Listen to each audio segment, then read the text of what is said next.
I'm aware that this game was rushed due to unforeseen circumstances, and the issues that I have with the game are not entirely the developer's fault. Any jokes that I make don't come from a place of spite. I'm just trying to have a laugh while looking at a game from my childhood. I'm in no way attacking the people that made this game with any criticism that I make. Crash Bandicoot was one of PlayStation's earliest mascots who went toe-to-toe with Nintendo and Super Mario during the 90s. Hey, plumber boy, mustache man, your worst nightmare has arrived. Ever since the original Crash games, something of a curse began afflicting some PlayStation series. The original devs make 3 good games and maybe a spin-off, and dip. It happened with multiple series following Crash, including the Spyro the Dragon games as well as Jak and Daxter.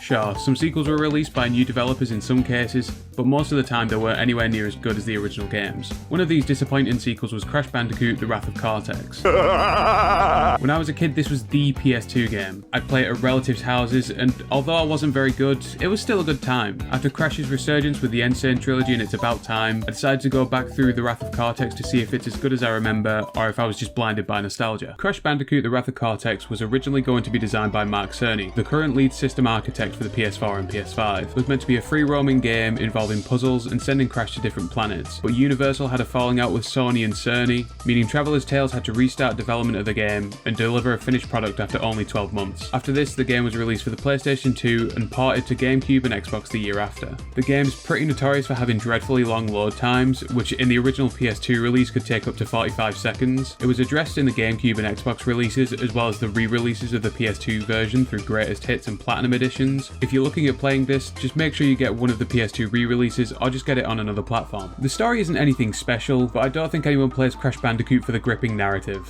We shall settle this argument. Prepare to fight! No, Uka Uka. The ancients would not allow it. Cortex and the rest of Crash's rogues gallery are trying to come up with a way to beat Crash once and for all. Entropy brings up Cortex's new secret super weapon, but it lacks a power source. Uka Uka decides to unleash the elementals, a group of violent masks that can control the elements and cause natural disasters like earthquakes, tornadoes, and economic crashes. With the help of the new masks, Cortex is able to finish his new super weapon, a new Bandicoot with a Winter Soldier arm and full of Tren, Crunch. The whole idea isn't terrible. The thought of Cortex creating his Bandicoot General and using him to kill Crash is actually quite cool.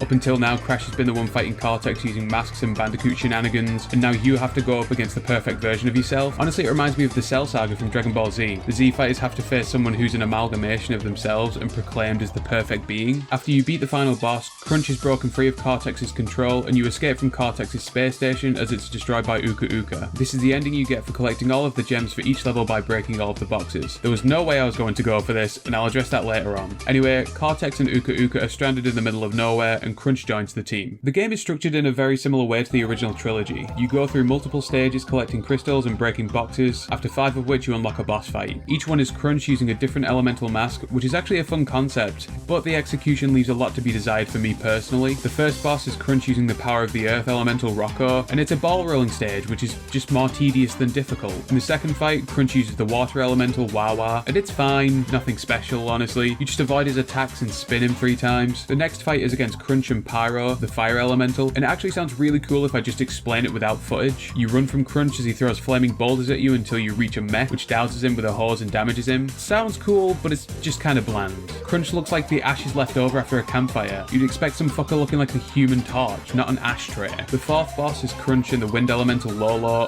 and it's just really boring. You fly around avoiding his attacks and shooting him. You don't do very much damage to him, so you're just flying around and avoiding the same 4 attacks until you kill him. All of the bosses have the potential to be good, but they're just boring and underwhelming. The final boss is a bit better though. You avoid the obstacles caused by Crunch using the powers of all the masks against you until you can shoot him with the fruit bazooka, after which he'll punch Cortex and you're able to spin attack him. Rinse and repeat a few times and you win. I said it was a bit better, but the bar wasn't very high.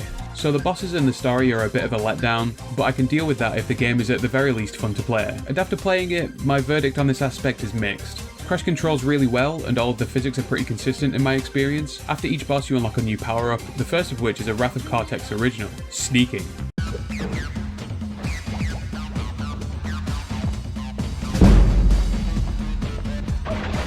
Its only use in the game is walking along trails of nitro crates, and I think I used it twice during my entire playthrough. The other power-ups are taken from the original trilogy, and they fit in quite well here. You get a double jump, extended spin attack, fruit bazooka, and the speed shoes for time trials. Alongside the revolutionary feature of sneaking, Wrath of Cortex also includes a few more original gameplay elements. I'll get onto the barrage of vehicle segments in a minute, but among them is ball rolling. Crash is put into a hamster ball and has to roll around stages, breaking boxes, collecting crystals, and avoiding enemies. Honestly, the physics hold up quite well, and I can see why they've been kept in future games. Ball rolling was even put into It's About Time. You can play as Coco, who is just worse than Crash in every way. She doesn't get access to any of his power-ups except the speed shoes, and her version of Crash's spin attack is just pitiful. I'm glad this was changed for the N.Sane trilogy, but my god, the Coco levels were just a low point of the game for me. I was genuinely annoyed when I had to play through one. There are 25 main stages to complete and collect a crystal from. You get a gem after breaking all of the boxes, and there are other collectibles like coloured gems for completing certain objectives and time trial relics. I didn't go for a completionist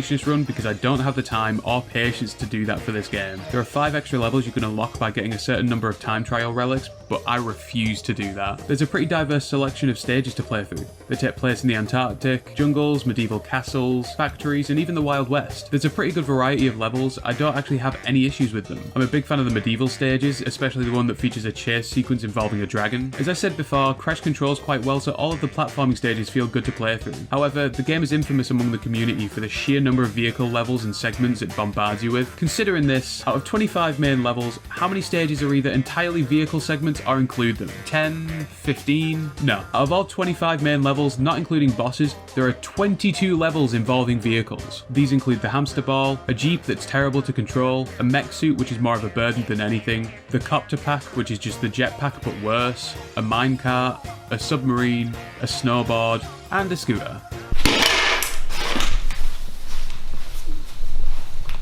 The vast majority of these ruin the flow of the level they're in and overstay their welcome.